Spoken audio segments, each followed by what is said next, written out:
పశ్చిమాసియాలో నెలకొన్న యుద్ధ వాతావరణం ప్రపంచవ్యాప్తంగా అనేక రంగాలపై ప్రభావం చూపుతోంది. ముఖ్యంగా భారతదేశంలో ముడి చమురు, గ్యాస్ సరఫరాలో తీవ్ర అంతరాయం ఏర్పడింది. ముఖ్యంగా ఎల్పీజీ గ్యాస్ సరఫరాలో సమస్యలు తలెత్తడంతో పలు రంగాలు తీవ్ర ఇబ్బందులు ఎదుర్కొంటున్నాయి. వాణిజ్య గ్యాస్ సిలిండర్ల సరఫరా తగ్గిపోవడంతో దేశంలోని పలు నగరాల్లో ఇప్పటికే హోటళ్లు, రెస్టారెంట్లు మూతపడుతున్నాయి. ఆధ్యాత్మిక క్షేత్రమైన తిరుపతి నగరంలో ప్రస్తుతం హోటళ్ల పరిస్థితిపై మా ప్రతినిధి నారాయణ రెడ్డి మరింత సమాచారం అందిస్తారు.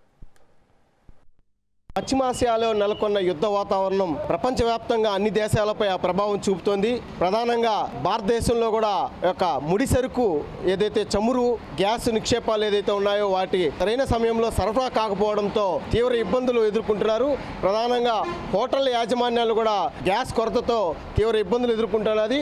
దేశవ్యాప్తంగా ఇప్పటికే ఢిల్లీ, ముంబై, హైదరాబాద్, బెంగళూరు, చెన్నై లాంటి నగరాల్లో కూడా 20% పైగా హోటళ్లు కూడా మూతపడ్డాయి. అదేవిధంగా ఆధ్యాత్మిక క్షేత్రమైన తిరుపతిలో కూడా ఇదే పరిస్థితి మరో 2 రోజుల్లో కొనసాగే పరిస్థితి కనిపిస్తోంది. ప్రస్తుతం మనం తిరుపతిలోని ప్రముఖ హోటల్ అయిన ఓ హోటల్ వద్ద ఉన్నాం. ఈ హోటల్లో ఎప్పుడు నిత్యం కూడా ఇక్కడ రద్దీగా ఉంటుంది. అయితే ప్రస్తుతం మన విజువల్స్లో చూసినట్లయితే కొంత ఆ యొక్క హోటల్ కూడా పూర్తిగా రద్దీ లేకుండా పొడిగా ఉన్నట్టుగా కనిపిస్తుంది. ప్రధానంగా ఈ యొక్క తిరుపతిలోని ప్రముఖ హోటల్లో కూడా 150 నుంచి 200 ఐటమ్స్ను ఇక్కడికి వచ్చే కస్టమర్లకు అందిస్తుంటారు. అయితే ఆ యొక్క ఐటమ్స్లో కూడా ఈ యొక్క గ్యాస్ కొరత కారణంగా సుమారు 50కి కుదించేశారు. అదేవిధంగా ఏదైతే ఆన్లైన్ పద్ధతిలో జొమాటో, స్విగ్గీ అయితే ఏదైతే ఉందో వాటికి కూడా చాలా వరకు ఐటమ్స్ కూడా తగ్గించేశారు. ప్రస్తుతం మనతో పాటు ఈ హోటల్ యాజమాన్యానికి సంబంధించిన కొంతమంది ఉన్నారు, వాళ్ళని అడిగి తెలుసుకుందాం. సార్ చెప్పండి, ఈ యొక్క యుద్ధ వాతావరణ నేపథ్యంలోనే ఈ యొక్క కమర్షియల్ గ్యాస్ కొరత తీవ్రంగా ఉండడంతో కూడా చాలా హోటళ్ళు కూడా మూతపడుతున్నాయి. ప్రస్తుతం మీ హోటల్లో పరిస్థితి ఏ విధంగా ఉంది? మాకు వచ్చే రోజుకి 15 సిలిండర్ అవుతా ఉంది, 15-18 సిలిండర్ అవుతా ఉంది. ఇప్పటికీ మా దగ్గర సిలిండర్ వచ్చేసి చాలా ఇబ్బందిగా ఉందనేసి ఉన్నింతవరకు ఇంతవరకు స్టాక్ మెయింటైన్ చేస్తే ఇప్పుడు ఇంకా 2 రోజులు అయితే మాకు ఇంకా ఏం పరిస్థితి మాకు అర్థం కాలేదు. రోజుకి ఒక 2-3 సిలిండర్ ఇచ్చేందుకు నిండా కష్టంగా ఉంది. మాల్దని చెప్తారు, ఒక సప్లైర్ అయితే సిలిండర్ మాల్దంకా అని చెప్తున్నారు. ఎట్లా పరిస్థితి ఏం చేసినా అర్థంగా ఉంటుంది. వచ్చే తిరుమల తిరుపతికి వచ్చే భక్తులకు చాలా ఇబ్బంది పడుతున్నారు. మా దగ్గర సుమారు వచ్చి ఒక 120 ఐటాలు ఉండింది. ఇప్పటికి ఒక 50 ఐటాలు వేసినా కనిష్ట దానికి సిలిండర్ లేకుండా చాలా ఇబ్బంది పడుతున్నాం సార్. అంటే ఓవరాల్గా మీది అంటే మీ సంస్థకు సంబంధించి అనేక హోటళ్ళు ఏపీలో కానీ అదేవిధంగా తమిళనాడులో కూడా ఉన్నాయి. అక్కడ పరిస్థితి ఏ విధంగా ఉంది? సేమ్ అదే మరి ఇక్కడ ఇంకా అక్కడ చాలా పరిస్థితి ప్రాబ్లంగా ఉంది సార్. అక్కడ ఇక్కడ ఎట్లా ఉండో అలానే ఆడున్నాడు. అంటే ఈ యొక్క గ్యాస్ మీరు వినియోగం ఎన్ని గ్యాస్లు వినియోగిస్తుంటారు?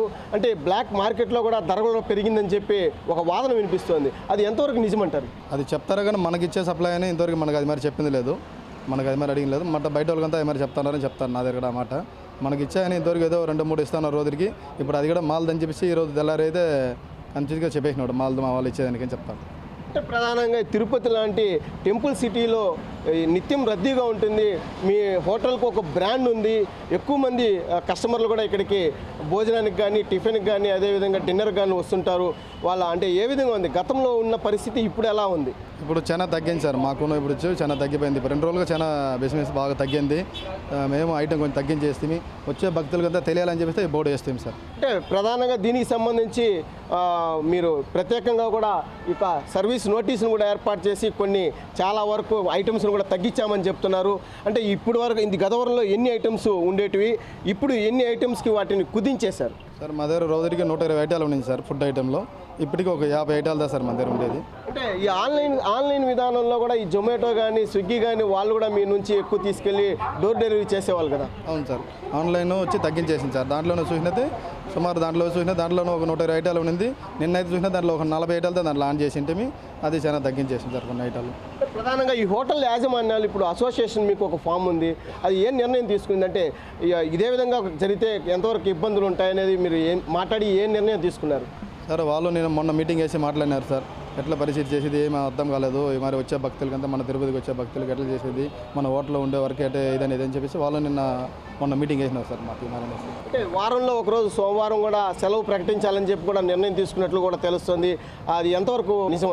అది కరెక్ట్గా ఇంకా ప్రాసెస్ మాకు కరెక్ట్గా రాలేదు సార్. ఇంకా అది పశ్చిమాసియాలో నెలకొన్న యుద్ధ వాతావరణం ప్రతి గడపను తాకుతున్న పరిస్థితి కనిపిస్తుంది. ఓవైపు కమర్షియల్ గ్యాస్ సిలిండర్లు, మరోవైపు డొమెస్టిక్ గ్యాస్ సిలిండర్ కూడా తీవ్ర కొరత ఏర్పడింది. ఈ కొరత కారణంగా టెంపుల్ సిటీగా ఉన్న ఆధ్యాత్మిక క్షేత్రమైన తిరుపతి నగరంలో సుమారు 3000 హోటల్ వరకు ఉన్నాయి. ఈ హోటల్ చిన్న చితక హోటల్తో పాటు స్టార్ హోటల్ కూడా ఉన్నాయి. అనేక హోటళ్ళు కూడా ప్రస్తుతం జరగడం చాలా ఇబ్బందికరంగా ఉంది. ప్రధానంగా ఏదైతే గ్యాస్ కొరత ఉందో ఆ గ్యాస్ను కూడా రాష్ట్ర కేంద్ర ప్రభుత్వాలు కూడా అత్యవసర సేవల కింద కూడా పరిగణించాలి.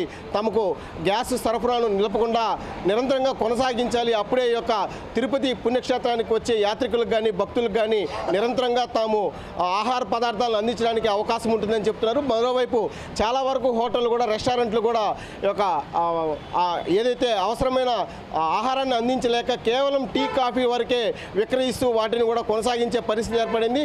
ఇదే విధంగా పరిస్థితి కొనసాగితే మాత్రం తాము హోటళ్లను నడపలేని పరిస్థితి కూడా ఉంటుందని చెప్తున్నారు. మరోవైపు హోటల్ యాజమాన్యాలు కూడా ఒక వారంలో ఒకరోజు సెలవు దినాన్ని కూడా ప్రకటించాలని చెప్పి కూడా వాళ్ళు నిర్ణయించినట్టుగా తెలిసింది.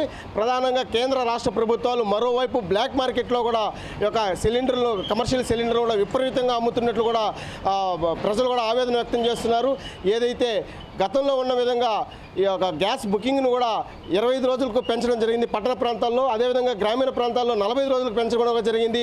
ప్రస్తుతం తాత్కాలికంగా ఏదైతే గ్యాస్ బుకింగ్లు ఉందో వాటిని కూడా నిలుపుదల చేసినట్టు కూడా తెలుస్తుంది.